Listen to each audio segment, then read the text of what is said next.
Hi, I'm Paul. Welcome back to another Blazor build. Today we just briefly look at building an accessible contrast checker component. As I needed something for my CSS framework to negate copying and pasting values into online contrast checkers, and as I already had some contrast checking code in my Sassy CSS, I thought I may as well just convert that math, which I found online, into C# and make this component, as I alluded to during the making of the CSS framework video. Basically, everything below the horizontal rule is the component. It is accessible, but I'm not going to fire up the screen reader today. If you have seen any of my other videos, I always have a Sassy CSS partial file named root, and I always comment that the global variables within it are the same ones that I use in all of my other components. So rather than demo the component on this page, I'm going to switch to my CSS framework project, where I have also placed this component. I had to copy and paste the code as I did not bother to make a NuGet package, which, to be honest, I should have, given it's only a couple of mouth clicks for local stuff. One thing that I did not need to copy and paste was the root file, given that all of the CSS variables are already in my framework project.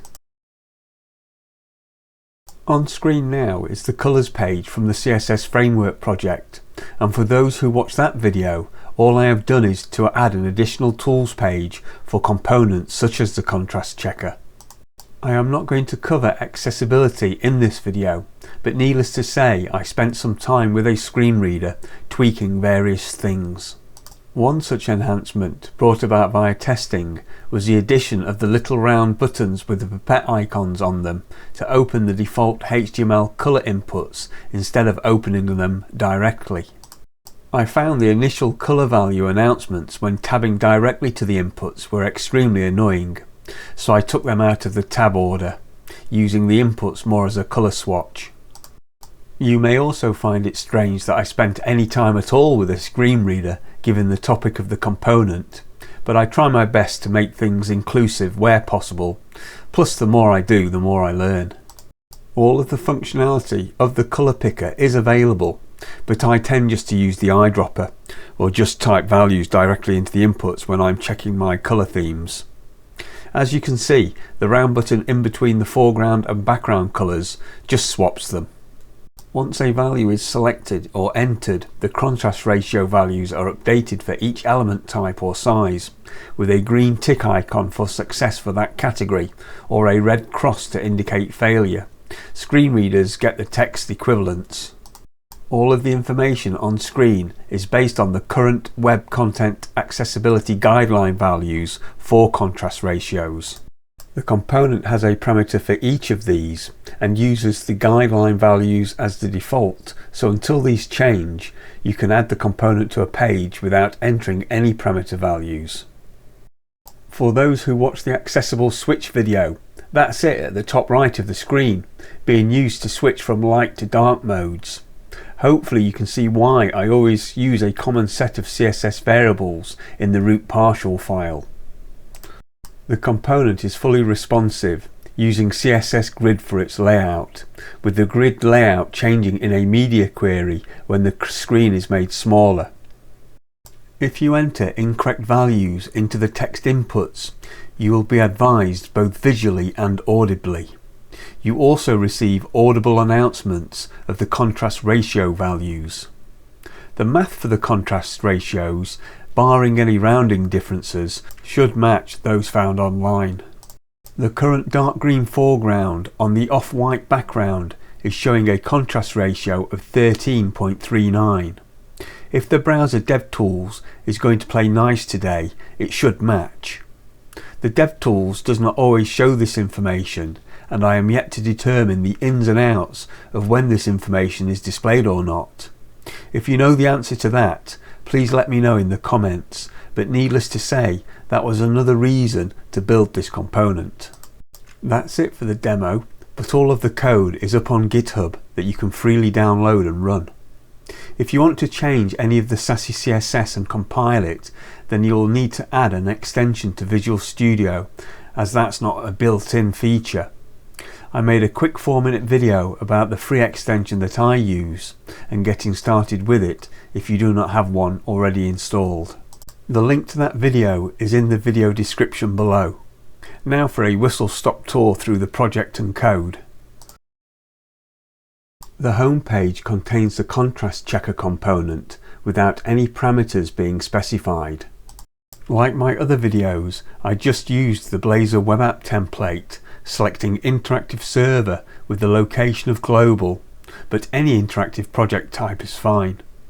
I then added a Razor class library to the solution for the contrast checker component named blazorbuilds.components, updating the project references and then updating the imports.razor file with additional using statements when I needed to.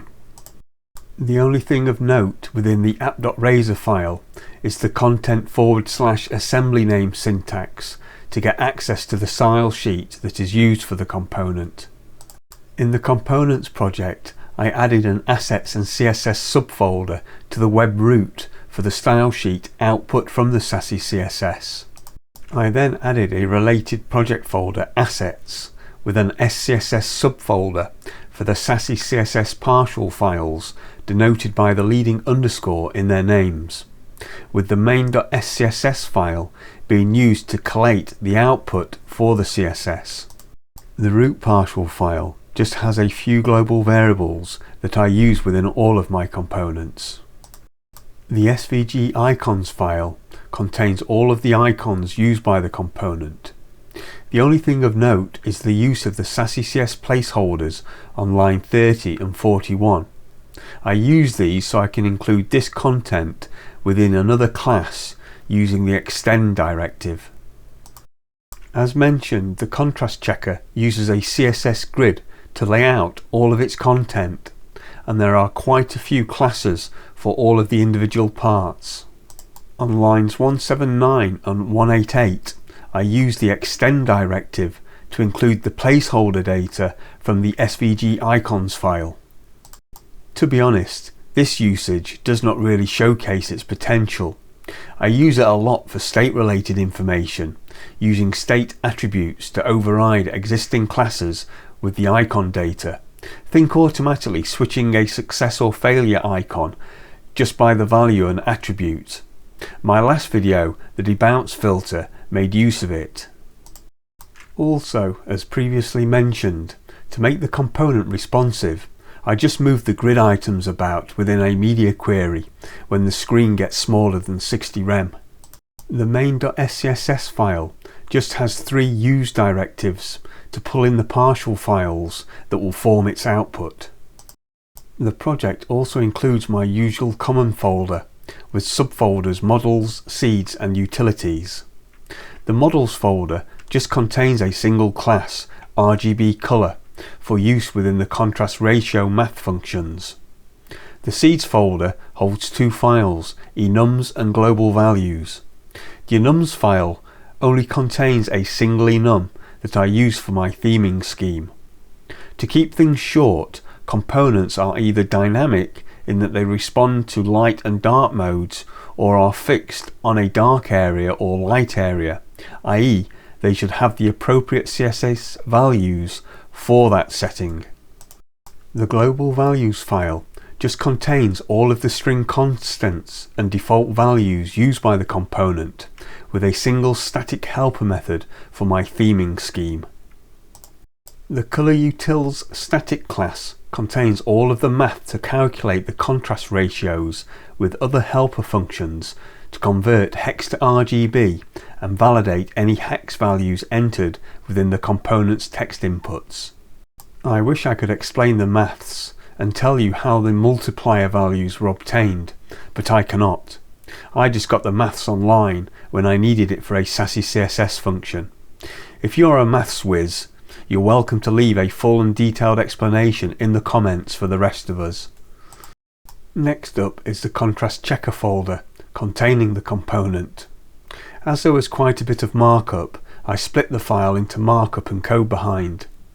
If you have not seen this done before, you just create a C# class, naming it exactly as the Razor file, including the extension, adding a further .cs extension. after which you then need to ensure that it's a partial class, generally public. I have collapsed all of the markup that held the tables and requirements data, just to focus on a couple of points, as like I said at the start of this video, this is just going to be a whistle-stop tour. Excluding all of the ARIA attributes that I would normally discuss, the only real thing of interest in the components markup is the use of the bind values get and set for the bind value event on input. Doing this gives you fine-grained control over the values as soon as it changes, but before it gets assigned to the property. As we shall shortly see, when the input value changes, my event handlers for either onColor1 input or onColor2 input respectively are called, that you can then use to either alter or check the values. We then have our C# code in the public partial class contrast checker. Excluding the first two parameters, which can contain colour values for the component, the rest are just for the WCAG guideline contrast information, which are not likely to change, with the enum on line 19 just for my theming scheme. The only thing of interest are the fields on the lines 24 through 27, as these are used for the colour displays and the contrast ratios. For this component, given that the only thing that may change at runtime is the colour values, i.e. you could bind the colour values to variables for one-way binding, I only included these values within the onParametersSet method, along with calculating the contrast ratios for them. You could certainly add a couple of event callback methods for two-way binding, but I didn't even think that one-way binding would be used. The swap colors method does what it says, swapping all the display and input colors between foreground and background colors. As you could swap colors when one is invalid, that information needs to be swapped as well. The handlers color1 on input handler and color2 on input handler are the event handlers for the HTML color inputs. These inputs always return a valid value, so all we need to do is grab the value and call our getContrastRatio method, assigning the result to our contrast ratio field for display. The onColor1 input and onColor2 input are for the onInput bind events for the fields hexColor1 and 2, bound to the text inputs. As you can see in both methods, we can manipulate the incoming value and then assign it to the fields ourselves. Within these methods, we first check if the value is a valid hex value, and if so, assign it to the appropriate field. If the fields are equal, we know that they were assigned and as such valid, storing this result in a field. This result is used in an ARIA invalid attribute within the input markup. We then call our getContrastRatio method, assigning the result to our field for display. If any of the values were invalid, then the result returned will be 0. If the result is greater than 0, then we inform assistive technology users of the new contrast ratio by updating a field that is used within an ARIA live region in the markup that a screen reader can announce. The getContrastRatio method just checks that both colour values are valid, and if so continues to call the calculateContrast method, otherwise it returns a 0, indicating invalid values. The calculateContrast method expects instances of the RGB color class, so the values are converted in line using the hexed RGB color method. The getIconResult class is called from our markup and returns either the passing or failing icon dependent on the WCAG ratio value being less than or equal to the current contrast ratio value. In a similar manner, but for assistive technologies, the getPassFailText for value method returns the passing or failing text for the value of the ARIA labels on the same spans that holds the icon. ARIA labels trump the content for accessible names. Handle color 1 max length and handle color 2 max length are key down handlers for the text inputs which get triggered before the onInput bind event handler is called. Importantly, unlike the onInput events, the keyDown event continues to fire when the max length of the input has been reached. This was set to 7. I often wondered when using a screen reader what happens when you are typing but you hit the max length of the input. As it turns out, nothing. So for this component I thought I would advise any screen reader users of this. Basically, if a screen reader user enters a good character after the 7-character limit, an announcement is made advising that the limit has been reached and the character just entered was ignored. I intend to do more research on this to figure out if this is a good or an annoying thing to do for screen reader users. Finally, the clear area alert and set area alert methods do what their names suggest, updating the field values accordingly, which are monitored by assistive technologies. This field forms the content for the area live region. And with that, we are done. Please feel free to leave good or bad comments and I will do my best to answer any questions raised. There are a few more components that I still need to build, but if there is something that you would like to see, let me know in the comments and I will try and add it to my build list. As usual, all of the links to the source code and other projects mentioned within the video are in the video description below. Thanks for watching. Until next time, bye for now.